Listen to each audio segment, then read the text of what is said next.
Mesdames, bonsoir, messieurs, bonsoir, merci de nous retrouver pour le 18h30 Prime News sur My Media Prime Television.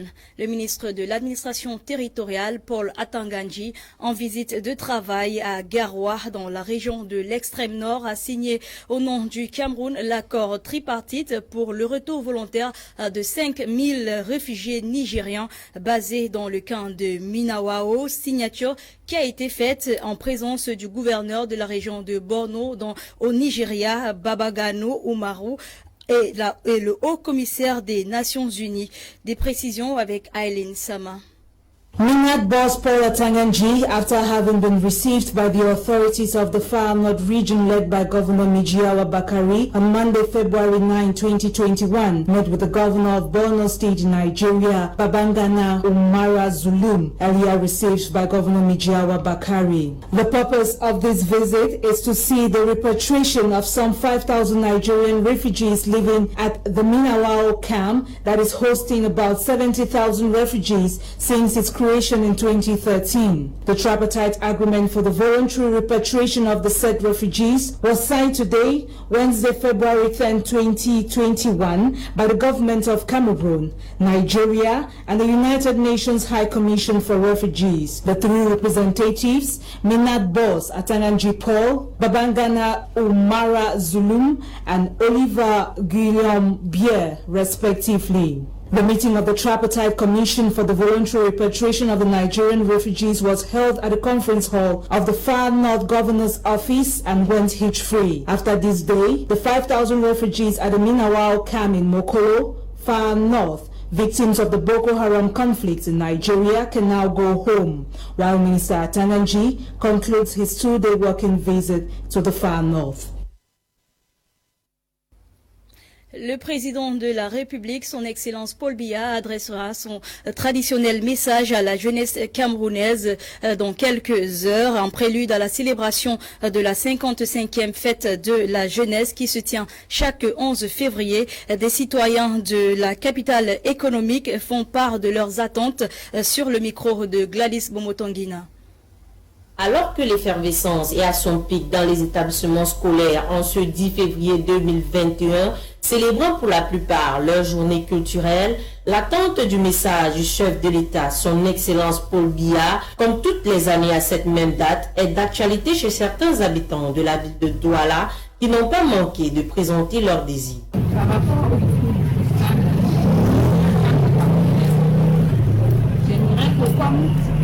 Les enfants sont encore les enfants et les jeunes qui puissent fréquenter et trouver des emplois publics. Je prie vraiment que notre pays s'améliore. Il faut seulement que le pays change. Il faut que le père sache que nous souffrons. Il faut que nos enfants, on souffre sur les enfants pour que les enfants puissent avoir l'emploi de même pour nous aider. Vous voyez comment on est au soleil, c'est pour nos enfants. Ce que nous attendons du chef de l'État, c'est qu'il y ait plus d'opportunités de travail pour les jeunes et de mettre les jeunes dans les positions vraiment importantes dans les ministères. Pour d'autres, par contre, l'intérêt n'est pas au rendez-vous. Comme d'habitude, il y a toujours des attentes, des promesses, surtout pour nous les jeunes. Le président promet toujours, mais jamais il y a eu changement dans tout ce qu'il dit. Donc vraiment, je ne sais pas quoi attendre encore aujourd'hui. Donc je ne cours plus pour le discours du président. Puisqu'on souffre, les violences sont un peu plus partout. Dans des milieux scolaires, il y a la violence. Le travail même, il n'y a pas. Tu vois comment on se débrouille. Tu as tes diplômes, tu fais le pain skin. Tout le temps, on nous promet qu'il y a des travaux à donner aux jeunes, mais ça ne se réalise jamais. L'amour pour le Cameroun, berceau de nos ancêtres, reste ce qui doit être prôné. Un bon nombre de jeunes Camerounais sont engagés dans le secteur informel pour gagner leur pain quotidien. Cette autocréation d'emplois, c'est dans le but d'améliorer leurs conditions de vie. Notre stagiaire Joy Ngong nous en dresse un portrait sur ce reportage. Creating opportunities for themselves amidst all challenges is a new deal for most Cameroonian youth, making money and giving themselves a lifestyle in the informal sector. Quite a good number of youth have involved in small jobs to give value to themselves outside a regular job. Marceline Dayan is an entrepreneur in Douala who specializes in the production of accessories with the use of African fabrics. Oui, je suis une jeune femme camerounaise qui entreprend dans ce que vous voyez chez moi là.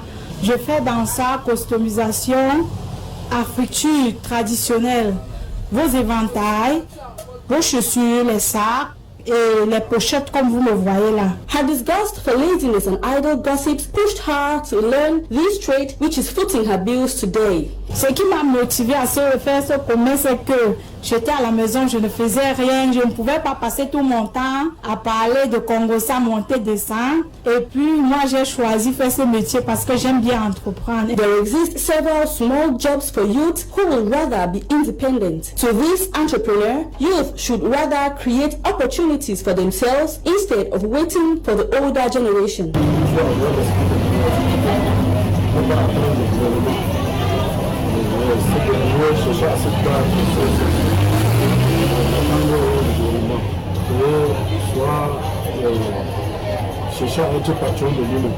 Marceline Dayan shares the same opinion. J'invite tous les jeunes, ceux qui sont dans le chômage surtout, les femmes qui passent tout leur temps à monter et descendre, je les invite à intervenir avec moi. While celebrating the Youth Day, youths are called upon to be resilient and create more opportunities for themselves, especially in times of COVID-19. Le corps sans vie de Min Jong Christian, un inspecteur de police de 2e grade, a été découvert hier aux alentours de la rue City FM Radio dans la région du Nord-Ouest. Des sources rapportent qu'il aurait été kidnappé, torturé, puis assassiné par des individus armés non identifiés. Le meurtre de cet inspecteur de police survient quelques heures après la diffusion en ligne d'une vidéo virale de la victime interrogée par ses ravisseurs.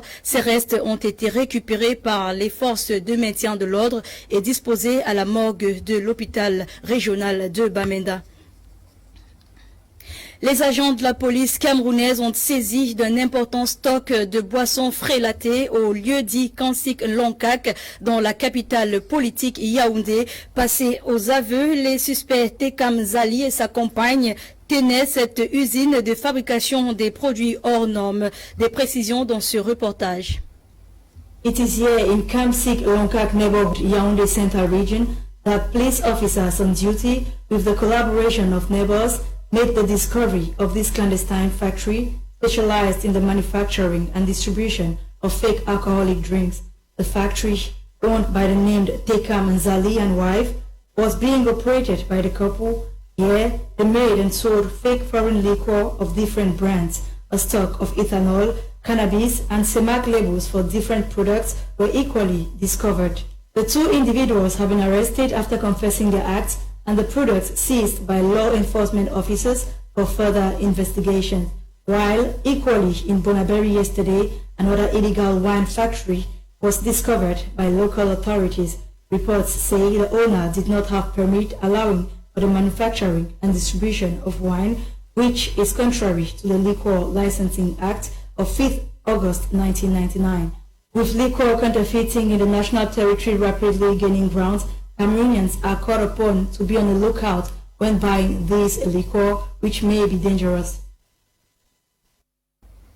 Vous êtes sur My Media Prime Television et vous regardez Prime News. Conformément à l'agenda 2030 des objectifs de développement durable, la journée internationale des filles et des femmes scientifiques est célébrée chaque année pour encourager la jeune fille et femme dans les domaines scientifiques. L'édition de cette année a pour thème l'implication et la participation des femmes à la suite du Covid-19. Genda Perdune Blanche fait son reportage. Women scientists at the forefront of the fight against COVID-19 is the theme of this year's edition of the International Day for Girls and Women in Science. The 6th edition is focused on accelerating progress in achieving the 2030 Development Agenda and the value of social aspects and cultural dimensions in science, technology, and innovation to enhance sustainable development involving girls and women. According to UNESCO data, only around 30% of female students select science-related fields in higher education. Enrollment of female students is particularly low in ICT, natural science, mathematics and statistics, engineering, manufacturing, and construction. The celebration of International Day for Girls and Women in Science is in order to achieve full and equal access and participation in science for women and girls, discouraging gender stereotypes steering girls and women away from science-related fields. Over the years, communities have made efforts in inspiring and engaging women and girls in science. In Cameroon, social and governmental programs have been established to promote the participation of girls and women in science. So is the case in South Africa, Egypt, Morocco, Senegal, Nigeria, Rwanda, and Ethiopia. With more ideas to close the gender gap, projects like UNESCO STEM and Gender Advancement Project, Boardroom Africa, the Gender Summit Africa, are deeply connected with the designing and implementation of science, technology, and information instruments that affect gender equality. La Ntarikon Cooperative Credit Union à Bamenda a tenu récemment sa 34e édition ou assemblée générale annuelle pour le compte de l'année 2020. Cette session articulait sur les activités de la coopérative, les performances, défis et la voie à suivre pour la vision 2021. Le reportage de notre correspondant Charles Kebois. The 34th Annual General Meeting for 2020 of Ntarikon Cooperative Credit Union Limited, Ntakul, held February 7, 2021, bringing together members of Ntakul. The 34th Annual General Meeting at the Bamenda Congress Hall articulate on Ntakul's activities, stock performance, challenges, and a way forward for the union's vision for 2021. Being one of the largest cooperative credit unions with awards for being the best resilient microfinance institution, Ntakul boasts of 13% growth rate with a membership of 65,914 members in 2020, up from 58,253 members in 2019. Today, it talks of an increase in shares from 1 billion to 2 billions and an increase in savings of 21 billions, up from 16 billions. Ntakul Union President Fru Isaac Taku revealed the board of directors strategized well ahead of time, working plan, reasons why 7,000 people were registered in 2020 with about 2.8 billion and a laid down plan restructuring recovery services so that 2021 reduced the loan delinquency to an acceptable level. We have a loan recovery task force that's at work, and we've done some restructuring of the recovery section of the recovery service of the credit union so that in 2021 we are able to reduce the loan delinquency to an acceptable level. Ntakul GM at the Divine Luma, the 5% interest paid as saving for members is poverty alleviation to encourage those who are not yet members should come, and those who are members save more to receive more interest. The issue of the 5% interest that we pay on saving is real, and that is poverty alleviation. When somebody comes and keeps his money at the end of the day, you come and add it. It makes the man feel good. It makes the man feel happy. So we think that those who are not yet members, they should come. Those who are members, they should put more money in their savings because at the end, they're going to receive more interest on it. The union resolved to credit members' saving account with a 5% interest for savings for the year 2020 and 6% interest for 2021. You see most of the recommendations, especially that of the external auditor, which comes from the Banking Commission. We have a commission that we always put in place to review all those recommendations and make sure that we put them into practice. Ntakul shall implement digital and electronic banking with the use of ATM cards to enable clients connect directly with their accounts, as its board of directors envisage projects to suit members, victims who have suffered violence or affected by the ongoing crisis, get their businesses rebuilt. Some staffs of the union's branches were appreciated for their effort in satisfying the demands of their clients. Norak Kebi fait le point sur l'actualité africaine. South Africa's health minister announced today that the country has scrapped plans to use the Oxford AstraZeneca COVID-19 vaccine and instead will inoculate its frontline healthcare workers with the unapproved Johnson & Johnson jab. The minister said the vaccinations will begin next week, according to a study to see the protection it provides from COVID-19, particularly against the variants dominant in South Africa. He added that the Oxford AstraZeneca vaccine was scrapped because it does not prevent mild to moderate disease of the variant that has spread widely in South Africa. On the other hand, the one-shot J&J vaccine is still being tested internationally and has not been approved in any country. However, the J&J vaccines will be used to launch the first phase of the vaccination drive, in which the country's 1.25 million healthcare workers will be inoculated. And in Mali, about 20 UN peacekeepers were attacked earlier today in an attack on their base in central Mali. Unidentified militants attacked a temporary base near Kerena, a village in war-torn central of the Sahel state. The spokesman for the UN's multidimensional integrated stabilization mission, Olivier Salgado, said the position was targeted by direct and indirect fire. The injured soldiers in the latest attack were from the Togolese contingent of peacekeepers. The spokesman added that some of the peacekeepers were seriously wounded. Central Mali is one of the epicenters of the regional conflict, where attacks on soldiers and ethnic killings are common. The area where Wednesday's attack occurred has also recently seen a huge violence. 10 Malian troops were killed in the same region of central Mali only last week. Meanwhile, in Somalia, the UN Security Council has called on the country's federal government and regional states to urgently resume talks and agree on arrangements to hold elections as soon as possible. The members of the Security Council called for Somalia's leaders to resume the dialogue urgently and work together in the interest of the people of Somalia to reach consensus on the arrangements for the conduct of inclusive elections with a view to holding them as soon as possible. Somalia's President Mohamed Abdullahi Mohamed, who is seeking a second four-year term, blamed unnamed foreign interventions for the failure of the talks and accused Puntland and Jubaland states of refusing to support the September agreement. Et à présent, dans notre page sport, pas de répit après le CHAN 2020. Les clubs reprennent du service après avoir rejoint leur formation sportive. Les joueurs de Coton Sport de Garoua se préparent pour les matchs aller-retour dans le cadre de la Coupe de la Confédération à Niamey.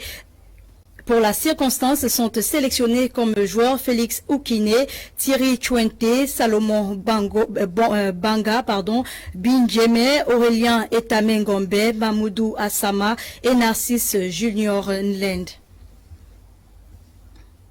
C'est la fin de ce journal. Merci d'avoir été des nôtres. Cette édition aura été coordonnée par Lasha Kingsley, à la production Elai Ewane et prenons rendez-vous pour demain. Sur ce, bonne soirée.